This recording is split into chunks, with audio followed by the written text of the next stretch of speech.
Hello students, हमारे YouTube channel में आपका हार्दिक स्वागत है। तो चलिए आज समझते हैं क्लास 10th में सांख्यिकी या स्टैटिस्टिक्स के अंतर्गत प्रश्नावली 14.2 के क्वेश्चन को।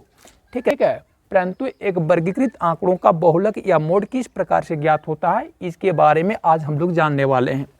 तो सबसे पहले देखिएगा, यहाँ पर जो भी आंकड़े आप लोगों को प्राप्त हो रहा है, देखिए यहाँ पर हमने NCERT की बुक से प्रश्नावली 14.2 का क्वेश्चन नंबर 2 को लिया है, जिसका सवाल है निम्नलिखित आंकड़े यानी नीचे दिए गए आंकड़े 225 बिजली उपकरण यानी इलेक्ट्रॉनिक डिवाइस, ठीक है, ये प्रेक्षित जीवन काल यानी लाइफ पीरियड की बात कर रहे हैं कि वह बल्ब या उपकरण या कोई भी विद्युतीय उपकरण कितने घंटे तक अपना जो बैकअप देंगे उसकी सूचना यहाँ पर प्रदान कर रहे हैं। ठीक है, जीवन काल की बात आई है, घंटों में दिया गया है। तो जैसे दिया है कि 0 से लेकर 20 घंटे तक का जीवन काल जो है वो कितने उपकरणों का है, 10 उपकरणों का है। इसके चलते इसकी बारंबारता 10 रखी गई है। 20 से लेकर 40 जो है घंटे का जीवन काल है 35 उपकरणों का। 40 से 60 जो है घंटे का जीवन काल 52 उपकरणों का है। 60 से 80 जो है घंटे का जीवन काल 61 या 61 उपकरणों या डिवाइस का है। और 80 से लेकर 100 जो है घंटे का जीवन काल 38 जो है विद्युतीय उपकरण का है। और 100 से लेकर 120 घंटे का जो जीवन काल है वह 29 बिजली उपकरणों का है। ठीक है, तो टोटल मिलाकर उपकरणों की संख्या को यदि आप लोग यहाँ से जोड़ देंगे तो कुल मिलाकर कितने हो जाएंगे, 225 हो जाएंगे यहाँ पर।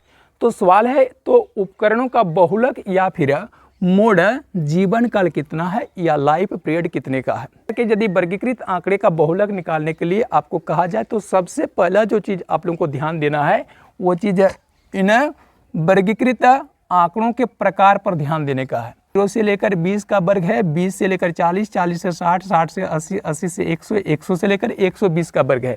कि वर्गीकृत आंकड़े दो प्रकार के होते हैं, जिसमें एक आंकड़े आपका समावेशिक वर्ग अंतराल में होते हैं और दूसरे वर्ग अंतराल जो होते हैं वो अपवर्जी वर्ग अंतराल होते हैं।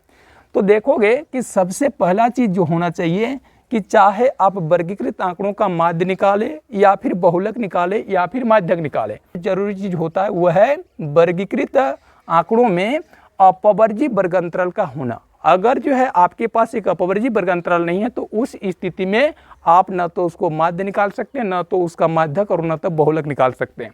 तो सबसे पहले हम लोग इस बात का चेकअप करेंगे कि वास्तव में ये जो आंकड़े हैं या वर्ग है वह अपवर्जी वर्ग है कि नहीं है। तो अपवर्जी वर्ग अंतराल की पहचान में आप क्या पढ़ें, अपवर्जी वर्ग अंतराल की पहचान में होती है कि प्रत्येक वर्ग की जो उच्च सीमा या ऊपरी सीमा का जो मान होता है वो ठीक उसके बाद वाले वर्ग की निम्न सीमा के समान मान का होता है। तो यहाँ पर देखिए, पहला वर्ग का जो उच्च सीमा है वो 20 है, जो कि ठीक उसके बाद वाला वर्ग यानी दूसरे वर्ग की निम्न सीमा के समान मान के हैं। ठीक दूसरे वर्ग की उच्च सीमा का जो मान 40 है वो तीसरे वर्ग की निम्न सीमा के समान है। और तीसरे वर्ग की उच्च सीमा का मान देखिए चौथे वर्ग की निम्न सीमा के समान है। और चौथे वर्ग की ऊपरी सीमा का मान पांचवें वर्ग की निम्न सीमा के समान है। और पांचवें वर्ग की ऊपरी सीमा का मान छठे वर्ग की निम्न सीमा के समान है। तो इस प्रकार से हम लोग क्या देख रहे हैं कि यहाँ दिया गया जो वर्ग अंतराल है वह ऑलरेडी पहले ही अपवर्जी वर्ग अंतराल में है। ठीक है, अगर अपवर्जी वर्ग अंतराल में ना हो ये तो उस स्थिति में संबंधित वर्ग को अपवर्जी वर्ग अंतराल में सबसे पहले चेंज कर लेना चाहिए। और एक समावेशिक वर्ग अंतराल अपवर्जी वर्ग अंतराल में किस प्रकार से चेंज होते हैं इसके तौर तरीके आप हमारे चैनल के दूसरे वीडियोज में देख सकते हैं। ठीक है, वर्ग अंतराल के बारे में सबसे पहले देख लिए कि अपवर्जी वर्ग अंतराल में है, तो फिर इसमें ज़्यादा कुछ नहीं करने का है।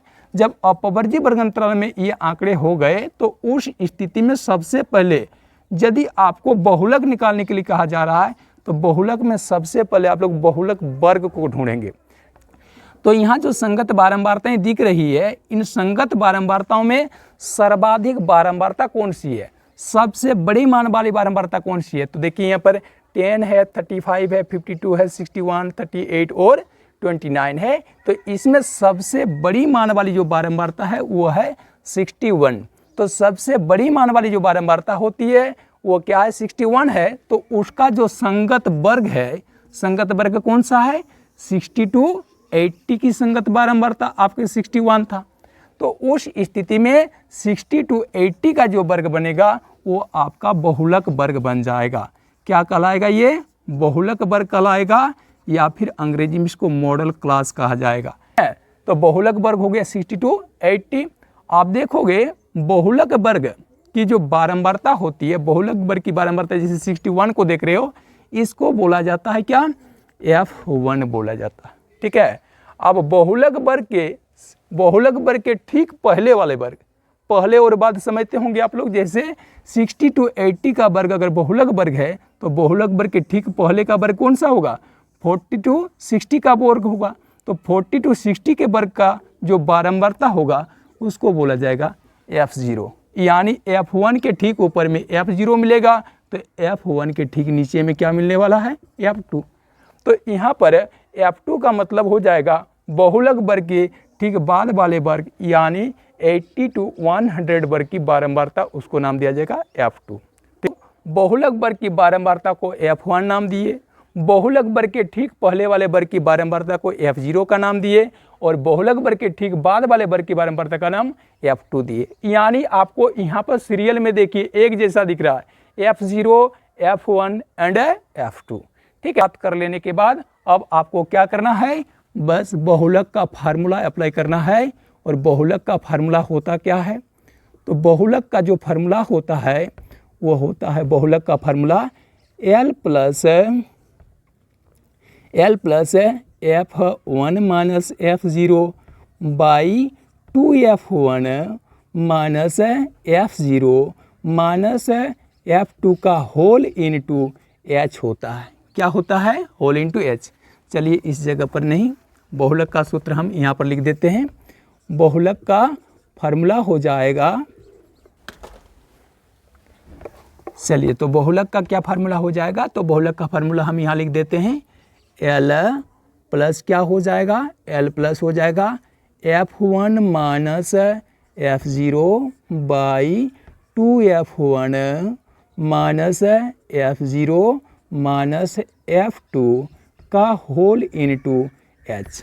ठीक है। यहाँ पर आप लोग क्या देख रहे हैं, इनटू H है, थोड़ा देख लीजिएगा। तो फार्मूला क्या बनेगा जी, तो फार्मूला यहाँ पर बन जाएगा आपका, बहुलक बराबर फार्मूला हो जाएगा L plus F1 minus F0 by 2F1 minus F0 minus F2 का होल इनटू H। यहाँ पर आपको समझने की आवश्यकता है कि आखिरकार L का अर्थ क्या होता है। तो L का जो अर्थ होता है वह होता है बहुलक वर्ग की निम्न सीमा। तो हम लोग पहले ही बहुलक वर्ग का चुनाव कर चुके हैं। बहुलक वर्ग कौन सा है, तो बहुलक वर्ग है आपका 60 to 80। तो 60 to 80 की निम्न सीमा का मान कितना है जी, तो निम्न सीमा का जो मान है वो है 60। दिख रहा है ना, यहाँ पर निम्न सीमा का मान है 60। तो L के जगह पर आप लोग क्या कर देंगे, बहुलक वर्ग की निम्न सीमा का मान 60 रख दोगे। अब प्लस के प्लस यहाँ पर F1 की मान है, तो F1 का मान मतलब बहुलक वर्ग की बारंबारता। तो बहुलक वर्ग की संगत बारंबारता है 61, तो आप यहाँ पर 61 रखेंगे। माइनस F0 का मान, F0 का मान मतलब हो गया बहुलक वर्ग के ठीक पहले वाला वर्ग, यानी 40-60 वर्ग की जो बारंबारता है 52, उसको F0 का मान दोगे 52 और बट्टा 2F1, 2F1 माने 2 इंटू F1। F1 का मान कितना है जी, 61। तो यहाँ पर 61 रखोगे माइनस F0, F0 का मान कितना दीजिएगा, फिर 52 दीजिएगा और माइनस F2 का मान कितना देना है, 38 देना है। और उसका होल इनटू H का अर्थ क्या होता है, H का जो अर्थ होता है वो होता है वर्ग चौड़ाई, जो कि समान माप मानते हुए लिया गया। वर्ग चौड़ाई कैसे ज्ञात की जाती है, ये तौर तरीका आप लोग हमारे पिछले वीडियोज में देख चुके हैं। तो इसके लिए किसी भी वर्ग की उच्च सीमा के मान में आप निम्न सीमा के मान को माइनस कर दें। यानी जैसे पहले वर्ग की अगर वर्ग चौड़ाई की बात करेंगे तो 20 में 0 घटा दोगे 20। दूसरे वर्ग की वर्ग चौड़ाई की बात करोगे तो 40 में 20 घटा दीजिए 20। तीसरे वर्ग की वर्ग चौड़ाई हो जाएगा 60 माइनस 40, तो कितना 20। इस तरह से प्रत्येक वर्ग की उच्च सीमा में संगत वर्ग की निम्न सीमा को घटा देंगे तो आपको प्रत्येक वर्ग की वर्ग चौड़ाई ज्ञात होने लगेगी। तो यहाँ वर्ग चौड़ाई देखिए वो कितना है, 20 करके है। तो यहाँ पर H के जगह पर आप लोग क्या लिख देंगे, 20 लिख देंगे। ठीक है, 20 लिख देंगे और फिर इनको हल कर लीजिए आराम से। देखिएगा आप बिजली उपकरणों के औसत जीवनकाल को घंटों में प्राप्त कर लेंगे। ठीक है, 60 प्लस ये काम आसान से है, तो 61 में 52 माइनस कर दोगे 9 की राशि होगी, बट्टा यहाँ पर देखिए गुणा का काम है तो गुणा का काम कर लीजिए। 2 × 61 कितना हो जाएगा जी, 122 होगा, माइनस 52 माइनस 38 का होल इनटू 20 हो जाएगा। इतने घंटे होंगे। ठीक है, क्योंकि जीवनकाल यहाँ घंटे में दिया गया और जीवनकाल का ही आपको बहुलक निकालना है, तो यहाँ आपको घंटे में आंसर प्राप्त होगा 60 प्लस 9 बाई, देखिए इसमें 122 का चिन्ह क्या है, प्लस है, ये दोनों राशियों का चिन्ह माइनस है, ये आपस में जुड़ेंगे तो 122 और माइनस 52 और माइनस 38 में कितना हो जाएगा जी, माइनस 90 हो जाएगा दोनों को जोड़ने पर, इनटू क्या लिखोगे 20।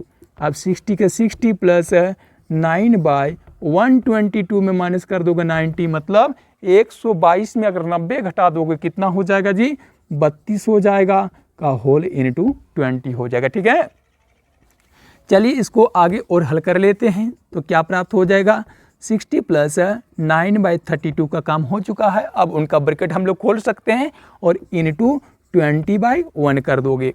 यहाँ देखिए जोड़ का काम है और गुणा का काम है, तो आप BODMS फार्मूला में क्या जानते हो कि पहले गुणा का काम होता है उसके बाद ही एडिशन का काम होगा, तो यहाँ पर गुणा का काम है तो इसमें अंश हर में काटछाट हो सकती है क्योंकि ये भिन्नात्मक राशियों का गुणा है, तो 4 से कटोगे 4 5 20, 4 से कटोगे 4 8 32 हो जाएगा।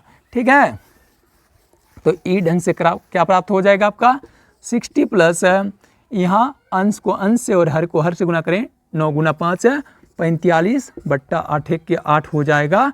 अब यहाँ पर 1 दे देंगे और हल कर देंगे इसको। देखिए ये हल करने का तौर तरीका तो आप लोग जानते होंगे, 1 से डिवाइड कर दोगे 8 को तो 8 होगा और 8 × 60 कर दोगे 480 हो जाएगा, मतलब 480 हो जाएगा, प्लस 8 से 8 को डिवाइड करोगे 1 होगा और 1 × 45 कर दोगे 45 हो जाएगा।